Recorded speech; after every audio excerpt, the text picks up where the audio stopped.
So mga tol, nagpakita nga po ng bilis ang kinikilalang boogeyman ng super middleweight na si former world champion David Benavides. Shinaring nga po ang video na yan ng kanyang strength and conditioning coach na si Memo Heredia. So parang ipinagmamalaki nga po ni Memo Heredia dyan ang bilis ni Benavides dahil sa kanya. Ngayong darating na linggo na nga po ang laban niya kontra sa former world champion din na si Demetrius Andrade.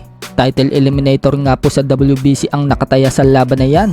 Kaya mandatory ni Canelo Alvarez sa WBC kung sino ang mananalo sa dalawa. Lakas loob nga din pong hinamon ni David Benavides itong si Terence Crawford. Kung gusto daw ni Terence Crawford na umakyat ng 168 pounds, nandiyan lang daw siya at handa daw harapin si Crawford. Kung matatandaan mga tol, nagpakita nga po ng interest itong si Crawford kay Canelo Alvarez. Aakyatin daw niya si Canelo Alvarez sa super middleweight. Speaking of Terence Crawford mga tol, umalma nga po ito noong ma-strip sa kanya ang IBF belt at napunta dito kay Jaron Ennis. Kaya banat ni Ennis mga tol, hindi daw niya hiningi ang belt. Kusa daw yun binigay sa kanya ng IBF. Kung gusto daw ni Crawford na bawiin ang belt, labanan daw siya. Kung iniisip daw talaga ni Crawford na siya daw talaga ang best in the world. So mukhang hindi nga po papatusin ni Crawford itong si Ennis dahil ang habol ngayon ni Crawford mga tol ay malalaking laban. Si Crawford na din kasi ang nagsabi na magre-retiro siya ng champion at gagawa pa ng legacy.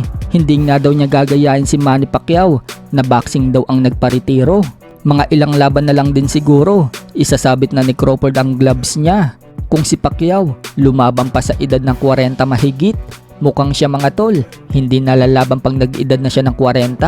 Sa kabilang dako naman mga tol, shinare nga po ni Cuadro Alas ang prank niya kay Jason Casimero noong taong 2020. Nagalit sa kanya si Jason dahil yung pinapangarap ni Jason na iPhone 11 binili ni Janrel Casimero para ibigay kay Jason. Pero ang hindi alam ni Jason mga tol, pera pala niya yung pinambili ni Janrel. Tuwang-tuwa pa noong una si Jason dahil buong akala niya regalo sa kanya yun ni Cuadro Alas. Yun pala, pera niya ang pinambili. Kaya nagalit si Jason at nagdabog. Pero sa huli mga tol, binalik naman ni Cuadro Alas yung perang nabawas sa account ni Jason. Kasi kaya binilang ko siya ng iPhone guys at saka tablet kasi kuripot kasi yun eh. May pira yun tapos kuripot kaya ayun, pero yung binili natin, pira niya yun guys. Ay, kuripot kasi yun guys. Ayaw bumili, ayaw mabawasan yung pira niya guys. Kaya ayun, kinuha natin yung pira tapos binili natin na Sapatos ka na, Jordan. Yeah, Jordan? Sapatos? Natawag ka! Nalagay na akong sapatos, Ang uban ha, panood na kayo na akong karton. Nga. Yoroy. Sapatos ka na, surprise. Surprise na ako niyo. Nagkala ka na akong sapatos. Sige lang, obre. Kaya, ako ni. Ha? Ako ni. Oo. Surprise ako niyo. Wala nga gad, ako ni paborito, iPhone 11. Oo.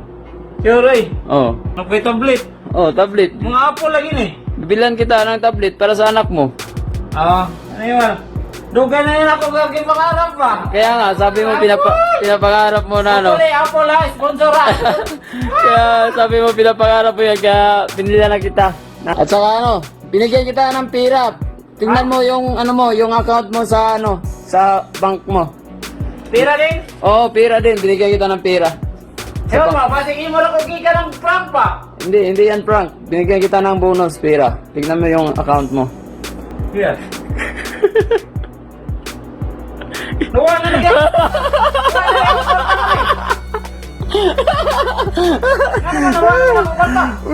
Kaya siya ako gipalit mo kwarta kay tikwa kay ka. Niliwag ka mo palit ang kuhan mo.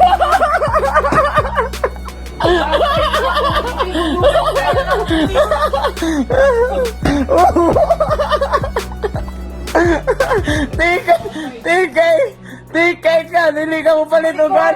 Di ko Ako Ayan po guys, successful tayo sa prank natin ni Jason guys. Kaya malaki naman yung pila niya guys eh. Kaya inano natin, pinawasan natin pero ibalik na rin yun natin yung Kaya ayun.